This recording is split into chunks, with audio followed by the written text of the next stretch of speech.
What's good with YouTube? You already know, Big Flocko with a convict's perspective, and I'm smashing, dashing, sliding on through with a little bit of energy.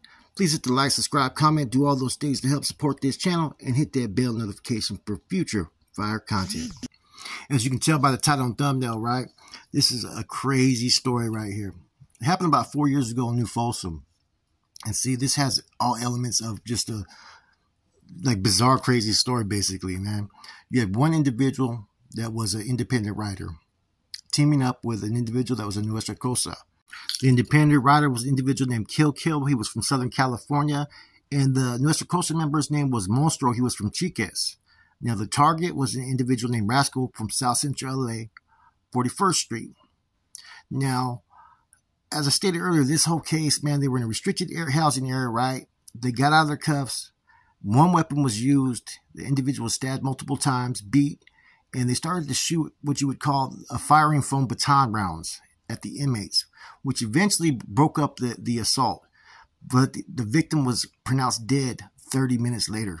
Now, this interesting thing about these individuals involved in this case, right?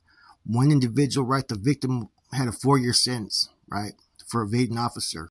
Now, Kill Kill was serving a 4-year sentence for vehicle theft with an additional 3 years added onto a sentence for possession of a manufactured weapon with just a total of 7 years. Monster came in with a 6-year, 4-month sentence, right?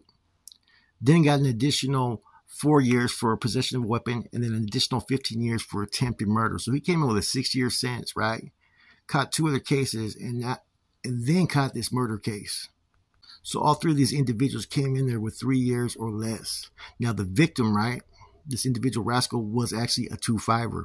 So you had an IR and a Nuestra Cosa member team up to take out a fucking 2-5er. So basically these guys were doing wino time. And this is a good story for people to understand how serious prison can be. And I've always said you never know what could happen. You had 2 individuals come in with 4-year sentences, one with 6-year sentences. Out of all 3 of these individuals, one of them lost their life, and 2 of them are now doing life. Now, the victim's family, there's been a lot of scrutiny over this case, and there was a lot of whistleblowers.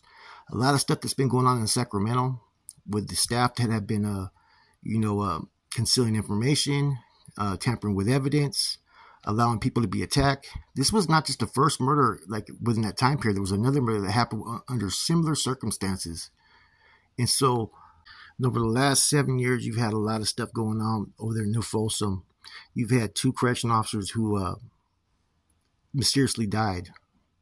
You've had some correctional officers who were found guilty for tampering with evidence and allowing an inmate to die.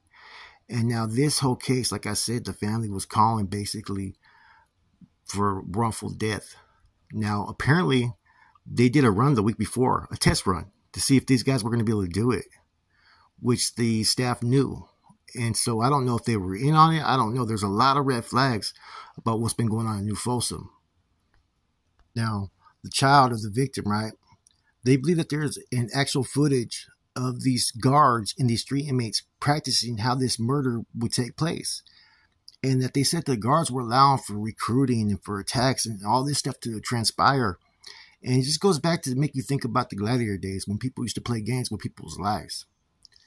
And so this was filed. Now, I don't know what grounds, if there was ever a video, or what whistleblower said what. But we do know that there's been some correctional officers who've made some complaints about what was going on in Folsom. One of them was getting hazed. You had a Sergeant Kevin Steele who worked for 20 years who died by suicide. A lot of questions behind that. Then you had an individual named Valentino Rodriguez Jr. died from an overdose of fentanyl. Now, this is all during that time frame. And then you just had those officers who were recently sentenced for tampering with evidence and lying on reports. So what's going on in New Folsom can all be contributed to cases like this, as well as the current AB indictment against Randall and all them. There was a lot of faulty stuff revolving around that case as well. So New Folsom, they haven't been playing by the rules. They're real close to Sacramento. They want to get results, and they're going to do what they want to do. And that's been known about Sacramento, New Folsom for a long time. Now, with this murder that I'm discussing on this case, right, this killing, it is alleged that the guards actually had him handcuffed to a chair. And that's how it was proceeded this individual to be stabbed. was these guys were able to come out the keys somehow, some way.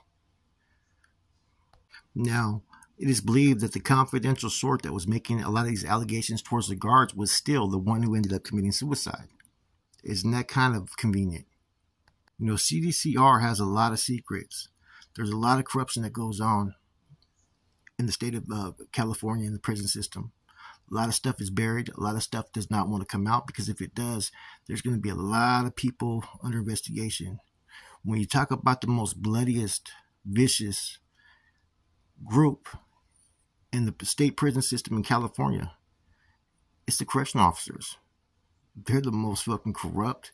They have more blood on their hands than any of these fucking groups combined. Than all of them combined. And they get away with it. Now, there was also reports of them planting weapons in people's cells for reports. It's almost like these guards almost had their own little gang, and they recruited inmates to do some of their dirty work, right? And if they knew an inmate had a personal issue, right, with certain inmates, and they had an issue with that inmate, they would make things fucking transpire to where fucking something would happen. You know, look into all this stuff that I'm talking about, man. All this stuff, there's numerous cases that discuss all this. And, you know, it's unfortunate that these guys, as well as some other stabbings that happened, were basically utilized by correctional officers to do the fucking dirty work. I mean, if I was, say if all that's being discussed is true, right? These are all allegations. It's all been, you know, under investigation currently. Now, if all this was true, I think that, say these inmates did do this killing, right? There would be grounds for basically, I think, dismissal, because how do you know that they didn't, say if they did it, right? How do you know that they didn't act because they were forced to by the correctional officers? The same ones that were fucking doing a practice run that wanted to stage it. These are questions that people want to have answered. If I was an attorney, that's what I would be looking into. You know, because there may be more going on in New Folsom than we know. Now, I'm not on to conspiracy things. You know, I'm one of those ones, though, that likes to look at things when they don't make sense. There's red flags. I want answers, right? And there's so many things that just don't add up. And with all the other corruption allegations and other officers who've been sentenced, and the fact that the two, or at least one of the key witnesses that was providing information against the correctional officers here ended up committing suicide, I don't think that was just a coincidence. How convenient could that be for these officers that are under investigation, where one officer is filing reports that are confidential sources, right? And how did they find out about that? That's another thing. How does the media know that this information, that this guy was filing reports against all these officers and he ends up dead? You know, there has to be someone up there in Sacramento that knows more than what they're fucking putting out there. Anyways, at first, this case was referred to me, right? They say, hey, look at it. It was an independent writer and a Nuestra Cosa member that took out a 2-5er. And I was like, okay, that's kind of interesting. But what other circumstances could this possibly have happened? There had to have been some planning. There had to have been some preparation. And there had to have some type of assistance from these fucking guards. There's no other way around it, man. You know, and I think if you present most information around most people who have common sense, you can see what it is. And that this is just a classic example of what you would call like the Green Wall. You know, a gang behind the walls of New Folsom that are doing whatever they want to do. And people are probably scared to come forward because look at what's happened. You've had 2 people who filed complaints and they're both dead. That right there shows you how powerful the Department of Correction is. With that said, man, I hope you guys enjoyed this brief spiel, man. I thought it was an interesting story, man. Trying to push some content and bring you guys stories that are interesting. This one was like, wow. Look it up, man. There's a lot more information online. And, you know, there was never any, if you read any of the court proceedings that I was trying to look into it. I couldn't find what the cause was of why they took him out. And that to me was another red flag. Usually there's some type of reason. It's either, you know, a sign of disrespect, you know, gang affiliations, war, you know, it could be a variety of things, but there's nothing that's pretty much putting probable cause. And see, I would think if this was a personal issue that maybe these individuals have, why would they be teaming up? You know, then again, we already know independent writers, Nuestra Cosa members, they've been going at it with the 2-5 for some time. So that could have also played a very important role, because we already know 2-5 is probably one of the deepest SNY groups, and both these other groups are a lot smaller. So, like I said, there's a whole lot of variables, a whole lot of different things that you can sit there and say, look, that needs to be looked into.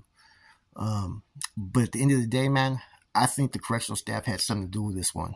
That's it, your boy Flacco. I'm gone.